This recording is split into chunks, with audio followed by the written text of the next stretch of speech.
Bom, pessoal, então nós vamos continuar a falar sobre a teoria das nulidades no processo penal. E nessa parte da teoria das nulidades, eu vou tecer críticas que não são necessariamente minhas, são críticas da doutrina mais progressista em geral, mas também algumas minhas, a respeito tanto da teoria clássica das nulidades como do sistema adotado pelo Código de Processo Penal, porque afinal uma coisa é a teoria, né, que uma coisa é a teoria clássica que subdivide as nulidades em absolutas, relativas e absolutas e relativas e estabelece distinções, e a outra coisa é o sistema legal, o sistema previsto em lei. Então vamos começar pelas críticas à teoria clássica das nulidades. Começo com a primeira crítica, é a imensa falácia que opõe o interesse privado nas nulidades relativas ao interesse público das nulidades absolutas, como se de fato fosse possível identificar interesse privado, né? A ideia de que o interesse privado existe no processo penal decorre da compreensão de que o único interesse público é pela condenação, né? Ignora-se que o interesse público ele está diretamente relacionado aos direitos fundamentais, porque afinal é figura central numa democracia, num Estado regido por uma Constituição que define as suas garantias, os direitos que o cidadão tem em relação ao Estado, proteger direitos fundamentais. Não é? Claro que eu não estou negando que exista um interesse do Estado em punir o crime, parece um tanto óbvio, mas não é apenas um interesse do Estado, portanto público, punir os crimes. É também um interesse do Estado garantir os direitos fundamentais do cidadão. Portanto, ao privatizar o direito fundamental, os direitos fundamentais, como por exemplo o direito à ampla defesa, o direito ao contraditório, o direito a um juiz independente, imparcial e por aí vai, o que ocorre, na verdade, é uma eliminação desses próprios direitos a ponto de deixá-los a sorte da relatividade, ou seja, de deixá-los jogados a uma categoria, não é, de nulidade relativa, como se fosse possível relativizar a proteção dos direitos fundamentais. Não é? A proposta, né, a crítica não é apenas uma crítica, mas é obviamente também uma proposta que se compreenda que todos os direitos fundamentais são interesses públicos, são de interesse público, é interesse do Estado proteger o direito fundamental, tal como é interesse do Estado de coibir o crime e de punir a prática de crimes. Portanto, essa tentativa de dicotomização entre interesse privado nas nulidades relativas e interesse público gera uma frustração dos direitos fundamentais. Tá? A segunda crítica é a clara manipulação discursiva da teoria do prejuízo do alcance das finalidades do ato. Veja, quando se diz que um ato só vai ser declarado nulo se ele causa prejuízo, a pergunta é, mas o que é o prejuízo? Né? Quem afere o prejuízo? Qual o critério para determinar prejuízo? E esse critério para determinação do prejuízo e também para determinação se o ato alcançou ou não alcançou a sua finalidade é de tal maneira incerto que gera uma manipulação discursiva sob o ponto de vista prático dessa teoria.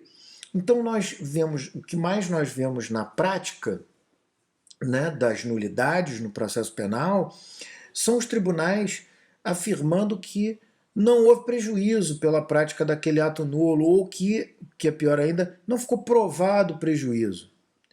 E essa manipulação discursiva ela se faz presente em boa parte das decisões que, por exemplo, compreendem que a condenação não é prejuízo. Ora, gente, isso é de fato estarrecedor. O que pode ser pior no processo penal do que a condenação do réu? Né? Como é que a gente estabelece que um ato eivado de nulidade não gerou prejuízo apenas porque ele né, contribuiu para uma condenação, já que a condenação não é prejuízo? Então, se a condenação no processo penal, que é o que de pior supostamente pode acontecer no processo penal, não é prejuízo, o que vai ser prejuízo? Não é? Chibatada? Né? Enfim, é uma manipulação discursiva que perde inclusive o conteúdo, o sentido, falta conteúdo, falta concretude, falta densidade conceitual à teoria do prejuízo. O terceiro ou a terceira crítica à teoria clássica é uma confusão entre procedimentalismo formal e procedimento para suporte material de direito fundamental. Explico. É que, diferente do processo civil, a forma no processo penal ela é da essência do ato. Né? É muito importante a gente compreender que o processo penal, nós não falamos em instrumentalidade das formas para o alcance do direito material. As próprias formas são instrumentais porque as formas são os instrumentos ou são, digamos, o anteparo em que se materializa o direito fundamental. Então, quando há uma previsão, por exemplo, de que o acusado, vou dar um exemplo qualquer, mas quando há uma previsão de que o acusado deva ser intimado pessoalmente para participar da audiência, eu não posso dizer, essa intimação pessoal é mera formalidade, não é? Ela foi suprida intimando o advogado. Não, mas alto lá, quando a lei fala que a intimação tem que ser pessoal, é porque é da essência do ato a garantia do direito de defesa, inclusive sob o aspecto da autodefesa, da defesa pessoal. E, portanto, essa forma não é uma mera formalidade, entendam isso. A forma não é uma mera formalidade. A forma, na verdade, é da essência, porque é ela que garante o direito de defesa.